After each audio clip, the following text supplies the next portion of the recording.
So here we are in part 2 of how I started off on my own. We were at probably about 2013 now was when I first really got going. I'd left my other company and I was slowly building up, as usual, like the friends and family contacts, because that's the only work I had at the time. I joined Checker Trade quite quickly because back then it was actually really good. So it was all very much, you get new custom. Any jobs I had done, I got reviews for quite quickly. And then it was a real sort of build on quality from that point, try and get as many reviews in as possible. And that really accelerated things quite quickly. Like I said, back then it actually used to work quite well, Checker Trade, so that sort of really spurred us on and got us a new customer base. So from then it was really just a case of building. From that point I wanted to work really hard and build up as quickly as possible, not having any previous customers really, so it was really focused on the quality of the work, get the reviews in and keep that customer base, and we've maintained that ever since really. So I've still got some customers now that we had from back then, and that was the idea, just maintaining that and building from that point, and building a sort of a web as wide as possible really. In the domestic market, that's really invaluable, keeping that sort of loyal customer base and keeping loyal to them and vice versa.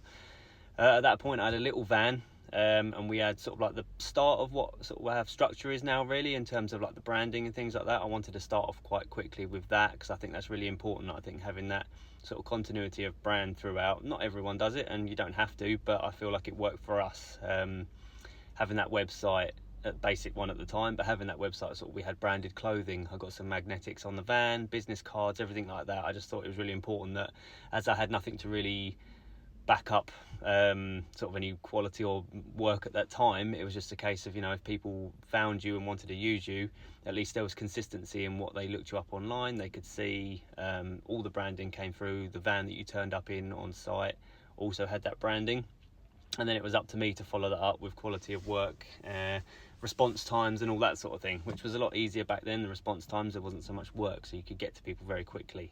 So that is your time when you're starting out to really lay the foundations of reliability, quality, friendliness, all that sort of stuff that will get you work and keep you customers. So that's a massive piece of advice from my point. We still do it now. It's always harder now because a customer base thankfully is a lot wider and we do have a lot more work to keep up with. But that sort of backbone and that structure, that quality, cleanliness, aftercare, all the sort of thing that we brand ourselves on now, is what we sort of started then, and that hasn't changed. So that's sort of my advice up to that point. And that got us right through. And then around after I got sort of too busy on my own, managed to pick up a family friend, which was the start of our team. He was retiring from his city job, and that was really helpful to me. He sort of came just to help us out, and that was the starting point of our getting an extra person as well. And that would be my advice. Once you get so busy you can't basically keep up on your own, having that second pair of hands is invaluable. If you can factor them into your costs, I'd say do it, because it is very, very useful. It's so difficult working on your own when you get that busy. So having that second person was a great stepping stone, and that eventually became 3, 4, and now what's now 5 amongst our team. So that's that point. That sort of got us through to that next stage. There probably will be a part 3 as well, but if you've got any questions on that, or you're at this stage as well, then let us know, or just drop us a question as well.